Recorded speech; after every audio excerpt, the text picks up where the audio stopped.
अस्सलामुअलैकुम, आप देख रहे हैं प्रोग्राम एंकर्स व्यू और मैं हूं आपके साथ रानी सैफुल्ला खान और मैं हूं हाफिज मोहम्मद अवैस। नाजरीन, आज प्रोग्राम में एक अफसोसनाक वाक़े का जिक्र करेंगे, उस मुतालिक गुफ्तगू भी होगी। अब बात करेंगे कराची में आज सुबह स्कूल जाने वाली 7 साला मरियम को गोली लगी है, जिससे वो जाँ बहक हो गई। लेकिन मरियम को किसकी गोली लगी, डाकुओं की या फिर सिक्योरिटी गार्ड की, जो एक दूसरे पर गोलियां चला रहे थे? पुलिस अब तक ये पता नहीं लगा सकी मरियम को किसकी गोली लगी है। पुलिस ने गोली चलाने के इल्जाम में सिक्योरिटी गार्ड को हिरासत में तो ले लिया है, लेकिन मजीद क्या डिटेल्स है ये रिपोर्ट में देखते हैं। कराची में डाकुओं की वजह से एक और जान चली गई। बफर जोन में डाकू सुबह चाय खाने को लूट रहे थे कि सिक्योरिटी गार्ड और डाकुओं में फायरिंग का तबादला हुआ। उसी दौरान सड़क पार गाड़ी में मौजूद 7 साला मरियम को गोली जा लगी। नन्ही परी अपने वालिद के साथ गाड़ी में स्कूल जा रही थी। पुलिस को बयान में बच्ची के वालिदैन ने कहा, गाड़ी का शीशा टूटने की आवाज सुनी, पलट कर देखा तो मरियम के सर में गोली लगी हुई थी। राइट साइड से कहीं कोई फायरिंग हो रही होगी, वो वहाँ से एक गोली आके लगी, जो पीछे का शीशा था उसको तोड़ते हुए बच्ची के सर में गोली जाके लगी और उससे उसकी बच्ची की ऑन द स्पॉट डेथ हो गई है। मामू भी बच्ची की याद में गम से निढाल है। कहते हैं, मरियम की आवाज मेरे कानों में गूंज रही है। लास्ट वीक ही वो मेरे घर से होके गई है। अब ये क्या याद है, उसकी आवाजें कानों में गूंज रही हैं। मरियम 4 बहन भाइयों में दूसरे नंबर पर और तीसरी क्लास की तालिबे इल्म थी। गवर्नर सिंध ने वाक़े का नोटिस लेते हुए एडिशनल IG से रिपोर्ट तलब कर ली।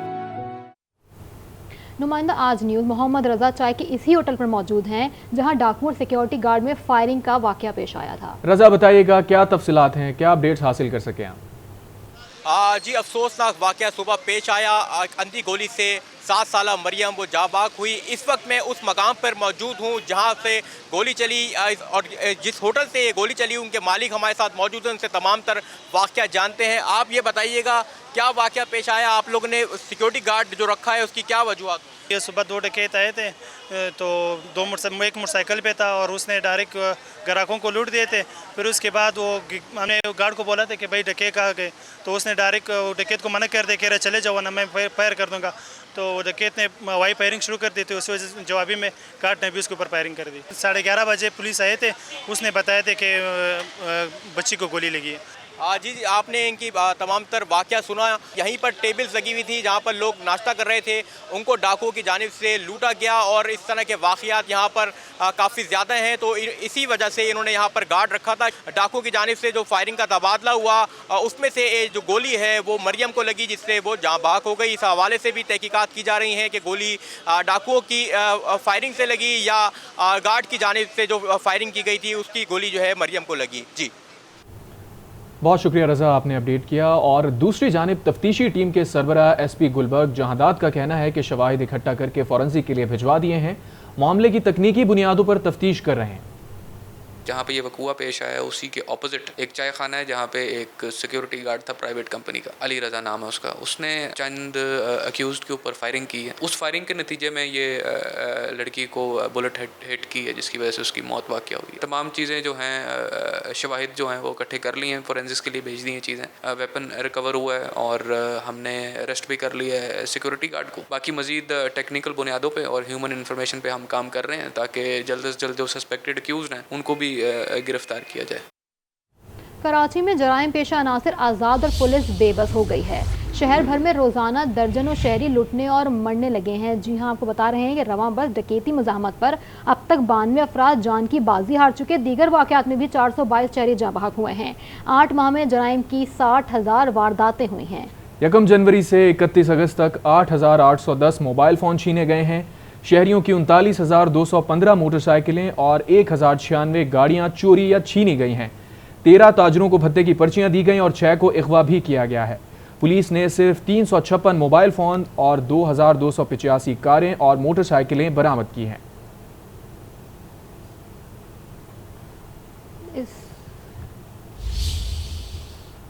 और कराची की इसी बिगड़ती सूरत हाल पर मज़ीद बात करेंगे। सीनियर रिपोर्टर गाजी आसिफ ने हमें ज्वाइन किया है। गाजी आसिफ, जिस तरह से आज ये वाक़या पेश आया है, आप जानते हैं ये कराची में कोई नया वाक़या नहीं है। अंधी गोलियां इससे पहले भी कई कीमती इंसानी जानें ले चुकी हैं। आज ये वाक़या पेश आया है, अभी तक पुलिस किसी नतीजे पर नहीं पहुंच सकी है कि ये किसी गार्ड की गोली से जाँ बहक हुई है बच्ची या डाकुओं की फायरिंग से जाँ बहक हुई है। आपके पास क्या तफसीलात हैं इस खबर से मुताल्लिक़? जी, ये बहुत ही दिलखराश और इंतहाई सदमे वाला वाक़या है कि कोई बच्ची अपने बाप के साथ स्कूल के लिए निकले और उन्हें पता ही नहीं कि वो जिंदा वापस आएगी कि नहीं। ये कुछ अर्सा पहले कराची में तो होता था, लेकिन अब दोबारा ऐसी सूरत सामने आ रही है कि बच्ची को जो है स्कूल जाते हुए जो है वो अंधी गोली आके और उनकी ज़िंदगी छीन ले। ये इस हवाले से आज जो निगरान वज़ीर आला सिंध जस्टिस रिटायर्ड मकबूल बाकर की सरबराही में सिंध काबीना का इजलास हुआ, उसमें भी इसकी बाज़त सुनी गई और वहाँ पे भी आईजी सिंध पुलिस को से जो रिपोर्ट मांगी गई उसमें उन्होंने तफसीलात बताई थी उसमें कि कराची में क्राइम का क्या सूरत हाल है, क्या और बाकी दीगर अजला में क्या सूरत हाल है। लेकिन वज़ीर आला सिंध जो निगरान वज़ीर आला है उनका भी यही कहना था कि ये कैसी सूरत हाल है कि कोई भी कराची का शहरी मोबाइल लेके घर से बाहर निकल नहीं सकता, रोड पे मोबाइल पे बात नहीं कर सकता और ये मुजरिम जो है वो धंधराते फिरते हैं, उनको कोई जो है वो तहफ़्फ़ुज़ किस चीज़ का है, कौन दे रहा है। और ये ज़ाहिर है सामने आ रही है जो चीज़ें हैं, ये जो बच्ची का कत्ल है ये ज़ाहिर है हम आप सबसे सवाल तो कर रहा है, लेकिन रियासत से भी सवाल कर रहा है कि रेंजर्स की इतनी बड़ी तादाद कराची में है और उनको आज दोबारा जो है वो 3 महीने का वक्त दिया गया है। पुलिस की इतनी बड़ी नफरी है, उनकी सहूलतें हैं, लेकिन इसके बावजूद जो है वो कराची के शहरी तो अपनी जगह बच्चे भी महफूज नहीं है। तो काजी आसिफ, बच्चे भी महफूज नहीं है, लेकिन क्या सूरत हाल है? क्योंकि हुकूमती नुमाइंदे, हुकूमती रहनुमा, पुलिस भी तमाम सूरत हाल में हमेशा से बेबस ही नजर आई है। बिल्कुल यही मैं गुजारिश कर रहा हूँ कि जब ये सवाल KP सिंध कैबिना में आया और हमने गवर्नर सिंध से भी रब्ता करने की कोशिश की, लेकिन वहाँ से ये है कि वो उनको थोड़ी देर के बाद शायद वो वहाँ पे बात हो सके कि ये सूरत हाल उन्होंने सब ने रिपोर्ट मांगी है। ये अजीब एक तरीका है कि कोई भी वाक़या हो जाए तो फिर फौरी तौर पर कहते हैं कि हम रिपोर्ट मांगी गई, फिलहाल से रिपोर्ट मांगी गई, DIG से रिपोर्ट मांगी गई।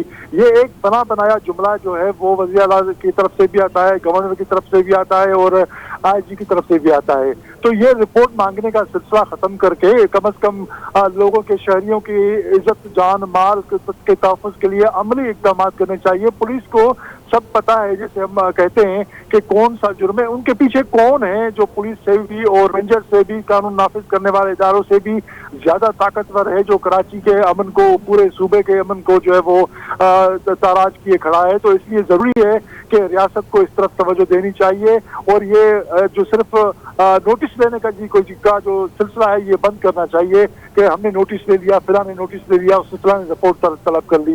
एक जान चली गई और आप रिपोर्ट तलब करने के पीछे पड़े हुए हैं, तो हम वो जो जान चली गई उसका कौन जवाबदार है, उसके लिए कौन जिम्मेदार है, उसके लिए कौन घंटी जाके बचाए गवर्नर हाउस के सामने, या वज़ीर आला को कौन दुहाई दे कि भाई ये सूरत हाल हुई है। गवर्नर IG सिंध जो है वो या DG रेंजर जो जहाँ भी बैठे हुए हैं उनको कौन कहे कि भाई आप ये शहर में जो सूरत हाल हो रही है उसके जिम्मेदार और कोई नहीं, ये तमाम जो इंतजामी ओहदों पर बैठे हुए लोग हैं वो हैं। जी बिल्कुल काजी आसिफ, आपने ठीक कहा, ये रिपोर्ट तो तभी मांगी जाती है जब किसी मामले को अंडर द कारपेट फेंका जाना हो। उसका मतलब ये होता है कि इस मामले का तो कुछ होगा ही नहीं अगर रिपोर्ट ही आ गई है। आपसे ये जानना चाहेंगे कि जिस तरह आप जिक्र कर रहे थे कि इस तरह के वाक़यात कराची में पहले भी कई बार हो चुके हैं और मासूम इंसानी जानें उसमें ज़ाया हुई हैं और कानून नाफिज करने वाले इदारे या जो अरबाब इख्तियार हैं वो हमेशा इसी तरह का रद्द-ए-अमल देते हैं जो आज हमें देखने को मिल रहा है। और आप जिक्र कर रहे थे कि आज जो बच्ची 7 साल जाँ बहक हुई है उसका इंसाफ कहाँ से लिया जाएगा, कौन इसकी जिम्मेदारी उठाएगा? तो आप क्या समझते हैं कि हमारा पुलिस का निज़ाम और जो लॉ इन्फोर्समेंट एजेंसीज़ हैं कराची के अंदर बहुत सालों से, वो इसकी जिम्मेदार नहीं है? मैं आपकी बात से इत्तेफाक करता हूं कि वो जिम्मेदार है, ना सिर्फ जिम्मेदार है बल्कि जब ये अदालतों में मामला जाते हैं तो वहाँ पे जो जज हजरात पे जो ये मुल्ज़मान छूट जाते हैं तो वो कहते हैं कि FIR ही इस किस्म की काटी गई और प्रोसिक्यूशन इस अंदाज में बहुत ही कमज़ोर थी जिसकी वजह से मुल्ज़मान को फ़ायदा हुआ, वो निकल गए। तो जो FIR दर्ज करने का मामला है उस पर भी नज़रसानी करनी चाहिए। जो हेड मोहरर बैठा है या SHO बैठा है जो FIR दर्ज करता है और जो प्रोसिक्यूशन होती है वो इतनी कमजोर होती है कि मुल्ज़मान को फायदा होता है। तो काजी आसिफ, आप क्या समझते हैं, क्या वजह है, इतना कमजोर मुकदमा क्यों दर्ज किया जाता है ताकि बाद में तफ्तीश ना करनी पड़े और मामला खत्म हो जाए? ये जाहिर है इसके पीछे क्या अवामिल हैं, वो वही है कि जो इंसान दुश्मनी का रवैया है और सिर्फ किसी को बचाने के लिए या किसी के मैं ये तमाम पुलिस अफसरान पर इल्ज़ाम तो नहीं देता, लेकिन काफ़ी जो अक्सरियत जो है वो सूरत हाल की यही है, क्योंकि पुलिस वाले भी जान देते हैं, रेंजर्स वाले भी, दूसरे कानून नाफिज करने वाले इदारे भी, लेकिन जो FIR कटती है वो इस किस्म की अगर कमजोरियों के साथ कटेगी तो उसके जिम्मेदार तो वही है जिसने FIR काटी है। और हर आदमी को FIR की तकनीकी जरूरतों की खबर का पता नहीं होता कि इसमें कौन सा कलम लगना चाहिए, कौन सी शब्द डालनी चाहिए।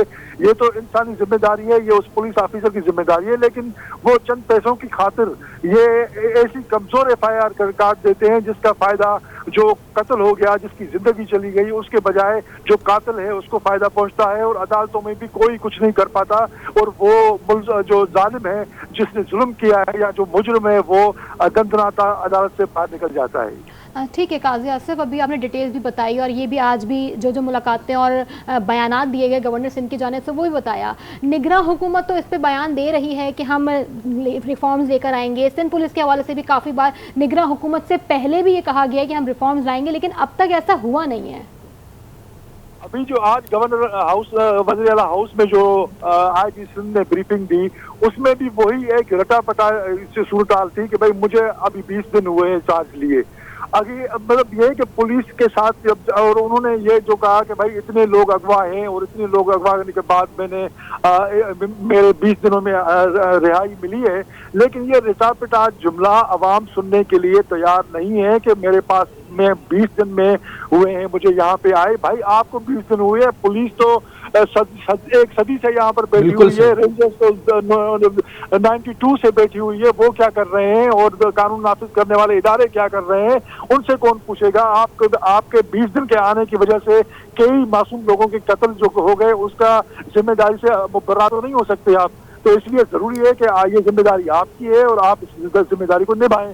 अब ये निगरान जो वजीर आला ने उनको वार्निंग तो दी है, अब देखें कि उस वार्निंग का क्या नतीजा निकलता है। कराची समेत पूरे सूबे के अवाम को तहफ़्फ़ुज़ फराहम होता है या नहीं होता, लेकिन ये जो जुमलेबाजी है इससे बाहर निकल के अमली तौर पर जब तक ये पुलिस और रेंजर्स काम नहीं करेंगी तब तक कराची के शहरी बिल्कुल काजी आसिफ आपने ठीक कहा कि एडमिनिस्ट्रेशन तो आती जाती रहती है, सियासी हुकूमतें तो तब्दील होती रहती हैं वक्त के साथ साथ, लेकिन जो लॉ इन्फोर्समेंट इदारे हैं वो तो जाहिर है एक अरसे से कराची के अंदर मौजूद हैं और उन्होंने सक्सेस भी हासिल की। एक ज़माना था, आपको याद है 2013 और 14 के बाद एक ऑपरेशन शुरू हुआ कराची के अंदर, क्लीन अप ऑपरेशन, और उसके अंदर जराइम की शरह भी काफ़ी नीचे आई थी।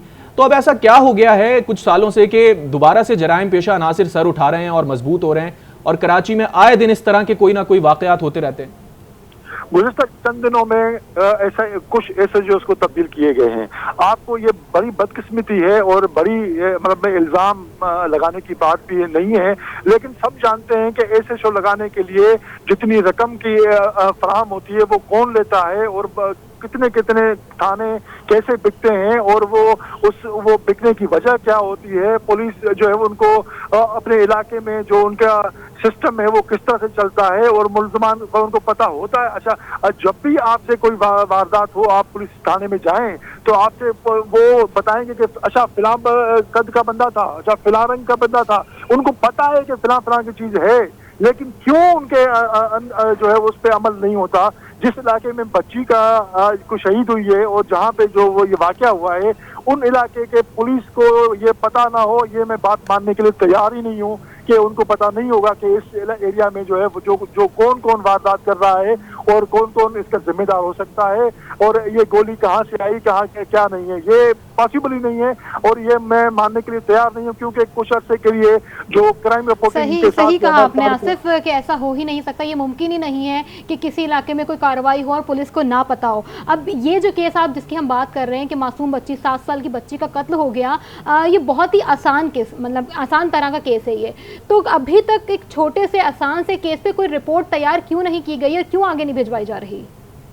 ये अब ये है कि ये एक बात तो है कि फौरी तौर पर वो अगर रिपोर्ट तैयार नहीं कर सके तो शायद वो अपने कोई शवाहिद इकट्ठे करने के पीछे होंगे, उसको शायद देर लग सकती हो, लेकिन इसकी वजह ये नहीं है कि आप जो है वो मुजरिमों तक पहुंचने में यहाँ पे इतनी देर लगा दें या जो है वो अपने हिसाब से कोई बात आवाम को ना बताएं। ये भी चीज़ है कि तमाम चीज़ें इस वक्त अगर पुलिस अगर कोई होगा और वो जाहिर करने से इज्तनाब करते हैं, वजह वो ये बताते हैं कि भाई अगर हम जाहिर कर देंगे तो मुल्ज़िमों को फ़ायदा होगा, तो भाई मुल्ज़िमों को फ़ायदा तो आपने हमेशा दिया है। मतलब ये है कि जो भी मतलब चीज़ हो आपने FIR दाखिल करने से लेके अब देखिएगा इसका भी नतीजा आप लिख के रख लीजिए, यही होगा कि एक अंधी सी FIR दर्ज होगी और अगर मुल्ज़िम कोई गिरफ्तार हो भी गया तो शवाहिद न मिलने की वजह से एक अगर गिरफ्तार आवाम का गुस्सा ठंडा करने के पुलिस ने गोली चलाने के इल्जाम में सिक्योरिटी गार्ड को भी हिरासत में लिया था, क्या उसका कोई मौक़िफ़ कोई बयान सामने आया है?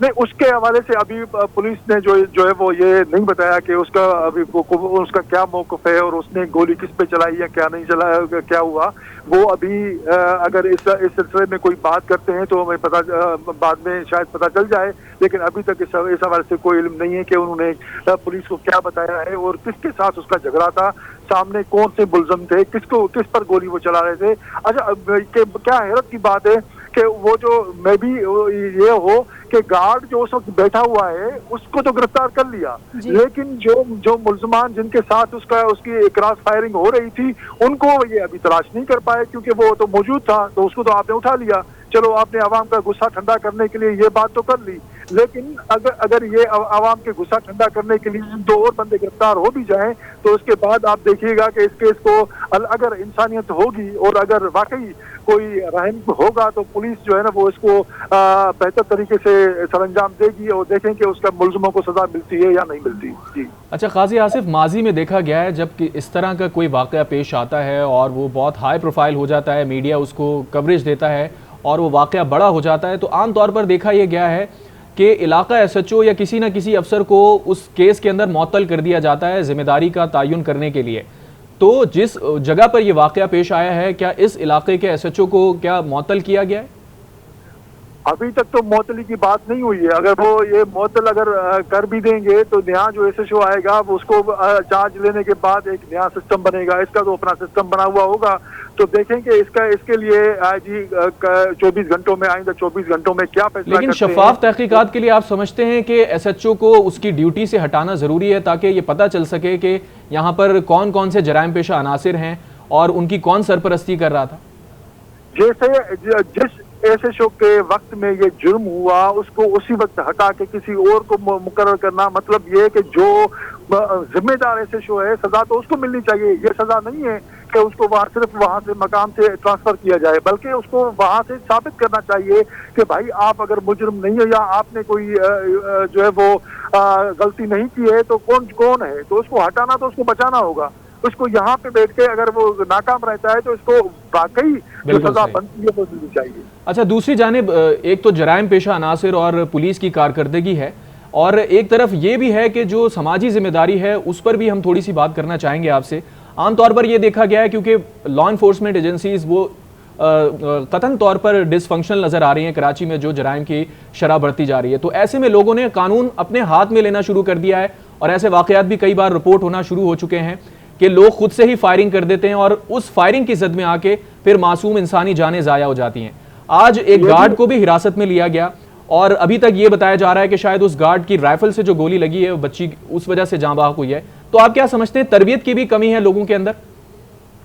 लोगों के अंदर तो ये भी सूरत हाल है कि मेरे भाई, अगर आप कभी किसी कोर्ट में किसी कोई केस सुनने गए हो तो आपको अंदाजा होगा कि लोग अगर FIR कटवाने तक नहीं आते।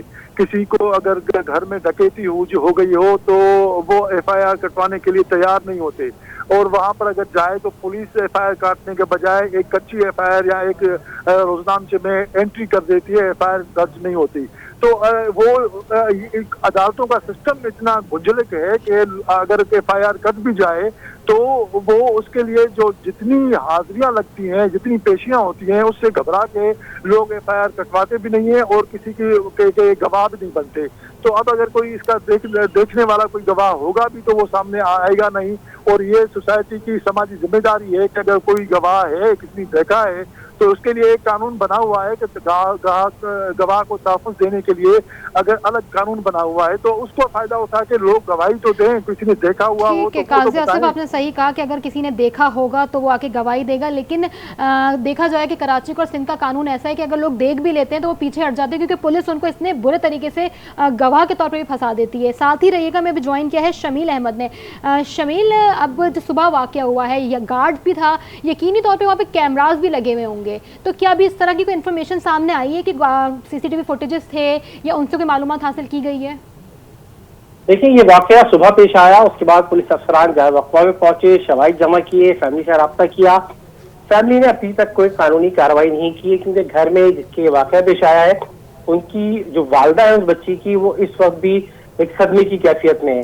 तो इस हवाले से अभी जो पेशरफ्त है पुलिस की अपने तौर पर, जिस तरह इस पर IG ने भी नोटिस लिया, गवर्नर सिंध ने भी इस पर भी नोटिस लिया, और वजीर आला से निगरान वजीर आला ने भी इस पर नोटिस लिया, रिपोर्ट तलब की, तो इब्तदाई तौर पर जो शवाहिद होते हैं, जो क्राइम सीन होता है, उससे सारी चीजें जमा की जाती हैं, और उसके बाद फिर आहिस्ता आहिस्ता जो आसपास की जगहें होती है, अब जिस तरह के मामला अभी आपने तस्करा किया CCTV का, तो CCTV कैमरे जो है वो पहले पुलिस उस जगहों के आसपास से लेना शुरू करती है। तो इस वक्त जो शवाहिद है वो जमा किए जा रहे हैं, CCTV कैमराज की भी मदद ली जाएगी, लेकिन अभी इसके ऊपर इब्तदाई तौर पर कुछ नहीं कहा जा सकता कि फौरी तौर पर कोई चीज ऐसी सामने आई हो जिससे मुल्जिमान तक पहुंचने में मदद मिले।